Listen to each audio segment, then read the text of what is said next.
Assalamualaikum warahmatullahi wabarakatuh. Alhamdulillahirrabbilalamin. Wassalatu wassalamu ala asrafil anbiya'i wa mursalin Sayyidina wa maulana Muhammadin wa ala alihi wa sahbihi ajma'in amma ba'du. Sebagai hamba Allah yang beriman, marilah kita panjatkan puji syukur atas kehadirat Allah Subhanahu wa Ta'ala yang mana telah memberikan kekuatan dan kesehatan pada kita semua. Salawat serta salam tidak lupa kita panjatkan kepada junjungan kita Nabi Muhammad SAW yang mana telah mengantarkan umat manusia dari peradaban hidup yang jahiliyah menuju peradaban hidup yang modern. Pada kesempatan ini, perkenankan saya untuk menyampaikan kisah tentang kaum Saba.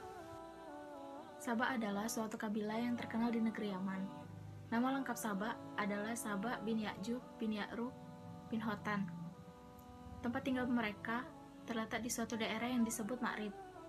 Allah telah memberikan kepada mereka kenikmatan yang sangat besar, tetapi mereka tidak mensyukuri nikmat tersebut, sehingga Allah memberikan azab dan mencabut nikmatnya.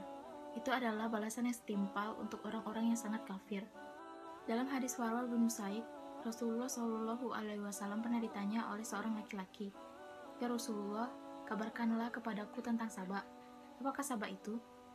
Apakah dia nama tempat atau nama wanita?" Beliau pun menjawab, "Dia bukanlah suatu nama tempat atau bukan pula nama wanita, tapi dia adalah seorang laki-laki yang memiliki 10 anak dari bangsa Arab. 6 dari anak-anaknya menempati wilayah Yaman dan 4 orang menempati wilayah Syam." Kerajaan Saba berdiri sejak abad ke-10 sebelum Masehi atau sebelumnya. Kerajaan ini mencapai masa kejayaan pada abad ke-8 sebelum Masehi. Pada abad itulah, Ratu Bilqis, istri Nabi Sulaiman alaihissalam hidup.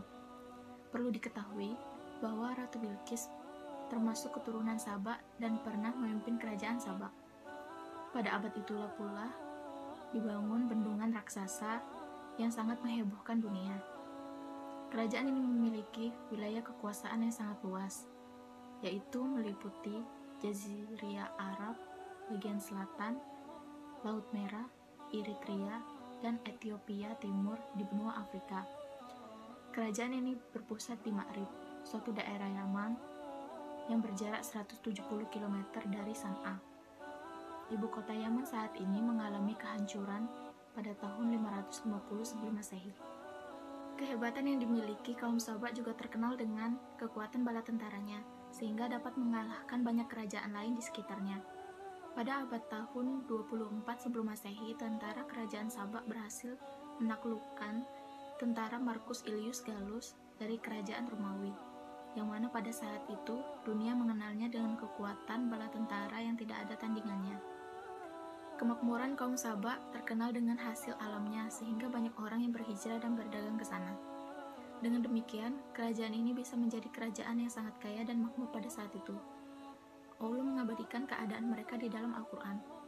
Sesungguhnya, bagi kaum Saba ada tanda kekuasaan Allah di tempat kediaman mereka, yaitu 2 kebun, satu di sebelah kanan dan satu di sebelah kiri. Saba, surat ke-34 ayat 15.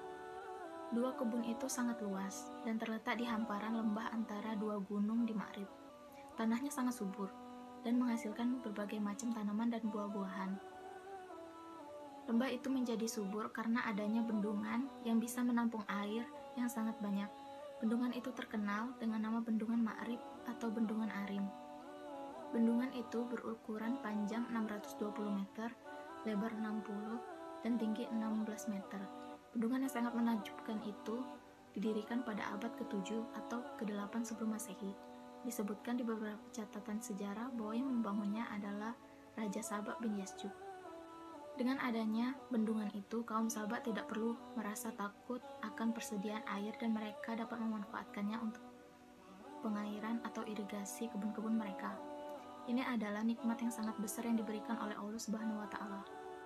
Dengan kenikmatan yang sangat melimpah itu, kewajiban mereka terhadap karunia yang telah diterimanya adalah Allah memerintahkan mereka untuk menikmati nikmat yang Allah berikan itu dan bersyukur kepadanya. Tetapi Kewajiban mereka itu tidak dilakukan dengan baik dan benar yang mengakibatkan kehancuran kaum Saba.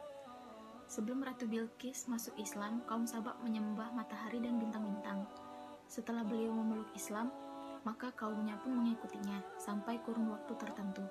Kaum Saba dalam keadaan bertauhid kepadanya, sehingga akhirnya kembalilah mereka ke agama nenek moyang mereka yang menyembah matahari dan bintang-bintang. Allah telah mengutus 13 rasul kepada mereka, akan tetapi mereka tetap saja tidak mau kembali ke dalam Islam. Allah pun murka, maka Allah menghancurkan bendungan yang telah mereka buat. Allah berfirman, tetapi mereka berpaling, maka kami datangkan kepada mereka banjir Al-Arim. Saba surat ke-34 ayat 16. Allah lah yang menghancurkan bendungan itu. Di hampir seluruh buku-buku tafsir disebutkan bahwa sebab kehancuran bendungan itu adalah adanya seekor tikus lebih besar dari kucing yang diutus oleh Allah untuk melubangi bendungan tersebut. Ada sebab lain yang disebutkan oleh Ibnu Asyur rahimahullah, yaitu pertama dikarenakan terjadinya perang saudara di antara mereka sehingga tidak sempat memperbaiki kerusakan yang terjadi di bendungan itu, dan yang kedua dikarenakan ulah musuh-musuh kaum Saba pada saat itu yang dengan sengaja menghancurkan bendungan itu. Allahu alam mana yang benar dari sebab-sebab yang disebutkan, tetapi yang jelas Allah lah yang menghancurkan bendungan itu. Kehancuran bendungan itu mengakibatkan banyak kerusakan pada kaum Saba dan kehancuran kerajaan mereka. Bagaimanakah keadaan kaum Saba setelah hancurnya bendungan Ma'rib? Allah menceritakan keadaan mereka setelah hancurnya bendungan Ma'rib dengan firman-Nya. Dan kami ganti kedua kebun mereka dengan 2 kebun yang ditumbuhi pohon-pohon yang berbuah pahit, pohon as, dan sedikit dari pohon sidar. Saba surah ke-34 ayat 16. Kedua kebun mereka yang menjadikan sumber penghidupan, kekayaan, dan kekuatan mereka digantikan menjadi kebun yang jelek oleh Allah Subhanahu wa Ta'ala yang tidak bermanfaat untuk kehidupan mereka. Dengan keadaan seperti itu, kaum Saba tidak bisa bertahan sehingga hancurlah kerajaan mereka. Kehancuran ini diperkirakan terjadi pada tahun 550 Masehi. Mereka terpaksa harus mencari tempat tinggal yang baru. Mereka pun berhijrah ke berbagai tempat. 6 kabilah dari kaum Saba berpencar di Yaman dan 4 kabilah lainnya berpencar di Syam. Sebagaimana telah disebutkan di awal pembahasan, ini semua adalah akibat dari ulah mereka sendiri. Mereka tidak mensyukuri apa yang telah diberikan oleh Allah Subhanahu wa Ta'ala dan menyembah selainnya. Allah berfirman, demikianlah kami memberikan balasan kepada mereka karena kekafiran mereka, dan kami tidak menjatuhkan azab yang demikian itu, melainkan hanya kepada orang-orang yang sangat kafir. Saba surat ke-34 ayat ke-17. Baiklah, demikianlah penjelasan tentang kaum Saba yang saya ketahui. Bila ada kata-kata yang salah, saya mohon maaf. Wassalamualaikum warahmatullahi wabarakatuh.